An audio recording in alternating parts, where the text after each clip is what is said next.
ఖచ్చితంగా కింద వీళ్ళు చేసిన వాదన ప్రకారమే ఒక చర్చకు డిబేట్కు పిలిచినప్పుడు డిబేట్లో వచ్చిన ప్యానలిస్టో అతిథో ఏదో కామెంట్ చేస్తే దానికి ఈయన ఎలా బాధ్యత వహిస్తాడు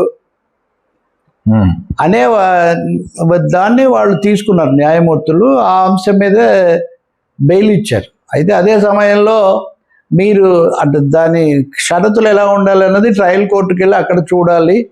ఇన్ ప్రిన్సిపల్ ఆయనకు తన ఛానల్లో తన లైవ్ షో నిర్వహించుకునే హక్కుకు భంగం కలగకూడదు, ఈ అంశం మేరకు మేము బెయిల్ ఇస్తున్నామని చెప్పారు. ఆయనకు కూడా ఆదేశాలు లేకపోతే ఇచ్చేశారు, వివాదాస్పదమైన అభ్యంతరకరమైన వ్యాఖ్యలు చేయకూడదు, వచ్చిన గెస్టులు ప్యానలిస్టులు కూడా ఏదంటే అది మాట్లాడడాన్ని అనుమతించడం కానీ చేయనివ్వడం కానీ జరగకూడదు అని కూడా దాంట్లో చెప్పారు.